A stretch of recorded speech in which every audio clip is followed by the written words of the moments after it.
बिना ये वीडियो देखे लोन मत लेना। मुझे पूरा यकीन है कि 90% लोग लोन लेते वक्त सिर्फ एक चीज पे गौर करते हैं कि महीने की कितनी ब्याज एनबीएफसी या बैंक को जाएगी। अगर आप भी यही करते हैं या फ्यूचर में यही करने वाले हैं तो आपको एक बहुत बड़ी मुसीबत का सामना करना पड़ेगा। आपको पता है लोन का सबसे बड़ा बर्डन ईएमआई नहीं होता है, बल्कि उससे बड़ा बर्डन होता है लोन एग्रीमेंट पे लिखी हुई वो एक लाइन जिस पे आपने ध्यान नहीं दिया। और वही एक लाइन आपकी नींद, नौकरी, दिमाग का चैन सब कुछ खराब कर सकती है। इसलिए ऐसी कुछ चीजें हैं जो आपको ध्यान में रखनी है जब भी आप कोई भी लोन लेने जाते हो। वो कौन सी चीजें हैं, क्यों आपको उन पे ध्यान देना है, ये सब आज की वीडियो में कवर करेंगे। और अगर आप मेरी वीडियो पहली बार देख रहे हो यानी कि चैनल पे पहली बार आए हो तो सब्सक्राइब करना मत भूलना, क्योंकि हम इस चैनल पे बहुत यूजफुल वीडियोस लेके आने वाले हैं। ये वीडियोस आपको फाइनेंशियली अवेयर रखेंगी ताकि आप कोई गलती ना करो, और गलती से कहीं फंस गए तो बाहर कैसे निकलना है उसमें भी जरूर आपको हेल्प करेंगे।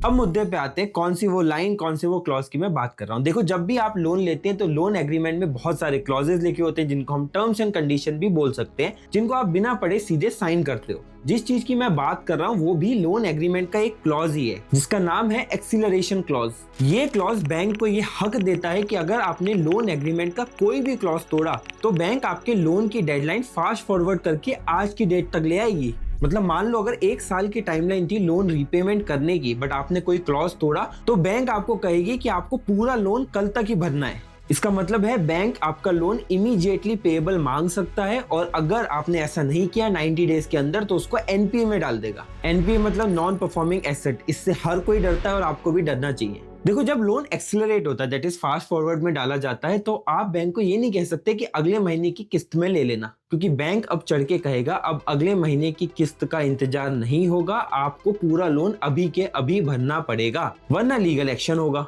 अब आप लोग कहोगे बिना बात के डरा रहे हो, मेरे लोन एग्रीमेंट में ऐसा कोई भी क्लॉज नहीं है, और इसके चांसेस भी काफी ज्यादा हैं, क्योंकि बैंक वाले स्मार्ट हैं। वो सीधे सीधे बहुत बार एक्सेलरेशन क्लॉज नहीं लिखते हैं, इसको घुमा फिरा के लीगल शब्दों में लिखा जाता है। अगर आपको एक्सेलरेशन क्लॉज लोन एग्रीमेंट में नहीं मिला है तो राहत की सांस लेने से पहले ये 3 टर्म्स और चेक कर लेना। सबसे पहले लोन रिकॉल नोटिस। रिकॉल का मतलब है वापस बुलाना। मतलब जब बैंक को लगता है कि आप पैसे नहीं दे पाएंगे तो वो लोन को रिकॉल कर लेती है, मतलब आज के आज भरो। सेकंड है इवेंट ऑफ डिफॉल्ट क्लॉज। ये वो लिस्ट होती है जिसमें लिखा होता है कि क्या क्या गलती करने पे बैंक आपकी ईएमआई कैंसिल कर देगी, और वही सब होगा जो एक्सेलरेशन क्लॉज में होता है। थर्ड है रीपेमेंट ऑन डिमांड। इसका मतलब है जब बैंक डिमांड करेगा तो आपको पैसा देना होगा। जनरली ये रिटेल लोन्स में नहीं होता है, बट बिजनेस लोन्स में कॉमन है।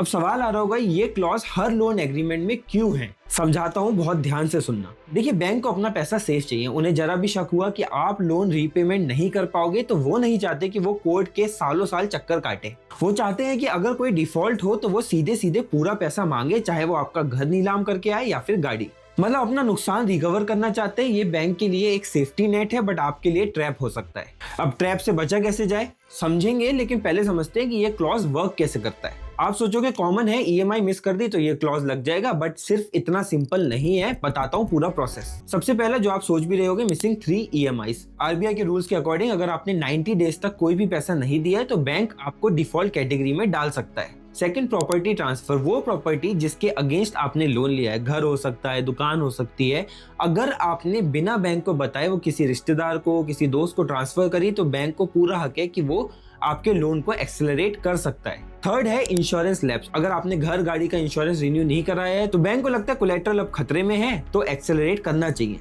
नेक्स्ट है प्रॉपर्टी टैक्स। अगर आपने प्रॉपर्टी टैक्स नहीं बढ़ाया या फिर प्रॉपर्टी टैक्स का नोटिस आपकी प्रॉपर्टी पे लग गया है तो बैंक के लिए बहुत बड़ा रेड फ्लैग है। उन्हें लगता है कि प्रॉपर्टी सरकार भी जब्त कर सकती है। एक और बहुत बड़ा फाइनेंशियल ट्रैप आपको बता देता हूँ। जब आप home loan, car loan, personal loan लेते हो तो बैंक आपकी एम्प्लॉयमेंट डिटेल्स, जैसे कहाँ काम करते हो, सैलरी स्लिप, सब कुछ आपसे जमा कराती है। अब एग्रीमेंट में एक क्लॉज होता है मटेरियल एडवर्स चेंज या फिर इनकम सोर्स चेंज। मतलब अगर आपकी जॉब चली गई, सैलरी कट हो गया, या फिर आपने जॉब चेंज करी और उसमें बहुत मेजर डिफरेंसेस आए हैं। सैलरी बढ़ेगी तो कोई इशू नहीं है, बट बहुत ज्यादा घट गई जॉब चेंज करने में तो बैंक के लिए अगेन रेड फ्लैग है और वो एक्सेलरेट कर सकता है। एक रियल लाइफ एग्जांपल से बताता हूँ। मेरे एक म्यूचुअल फ्रेंड थे, पवन नाम था उनका। 2 साल पहले उन्होंने एक जाने माने बैंक से होम लोन लिया। सब बढ़िया, कोई दिक्कत नहीं है। 1 साल पहले आपने सुना ही होगा, रिसेशन बहुत ज्यादा चल रहा था, उनको ले ऑफ हो गया था। अब ऐसा भी नहीं है कि ले ऑफ कंटिन्यू रहा या ईएमआई टूटी। उन्हें 1 महीने बाद दूसरी जॉब मिल गई, और चीजें चलती रही। 6 महीने बाद नोटिस आया, आपने एम्प्लॉयमेंट डिटेल्स चेंज नहीं की है, इसलिए लोन रिकॉल हो रहा है। अब पवन जी पैनिक में आ गए, इमीडिएटली सेटलमेंट करना पड़ा 20% डिस्काउंट पे। इसलिए बाकी चीजों की तरह अगर जॉब चेंज भी कर रहे हो तो 15 मिनट का प्रोसेस है, नो ऑब्जेक्शन सर्टिफिकेट एनओसी ले लिया करो। अब पूरा सिस्टम मैंने आपको समझा दिया। अब थोड़ा डिफेंस की बात करते हैं, बिकॉज ऑब्वियस है कि ईएमआई मिस हो सकती है, कुछ लैप्स हो सकता है, तो करना क्या है आपके डिफेंस पे वो समझाता हूँ। अब ऐसा नहीं है कि आज ईएमआई मिस हुई कल बैंक आपको आपके घर से निकाल देगा। एक सिस्टम है, बताता हूँ क्या प्रोसेस होगा। पहले तो बैंक आपको फोन करेगा, बहुत ऑब्वियस है। फिर आएगा notice of default section 13 and sub section 2। अगर आपने 90 दिन तक ईएमआई नहीं भरी तो बैंक सारफेसी एक्ट के अंदर आपको नोटिस भेजेगा। अब आपको मिलेगा 60 दिन का टाइम डिफॉल्ट फिक्स करने का। ये आपका सबसे बड़ा रेस्क्यू विंडो है। यहाँ एक चीज समझ लो जो बैंक आपको बिल्कुल नहीं बताएगा। जब आपको ये नोटिस 13(2) का आए तो आपको चुपचाप नहीं बैठना है, आपको सेक्शन 13(3)(a) के तहत ऑब्जेक्शन फाइल करने का पूरा हक है। अगर आप बैंक को एक लेटर लिख के बताते हैं कि उनका हिसाब गलत है या फिर आप जेन्युइन प्रॉब्लम में फंसे हुए हो तो बैंक को 15 दिन के अंदर अंदर रिप्लाई करना पड़ेगा। जब तक वो जवाब नहीं देते वो आपकी प्रॉपर्टी या फिर कोलेटरल को हाथ नहीं लगा सकते। ये आपको और समय देगा रेस्क्यू करने का।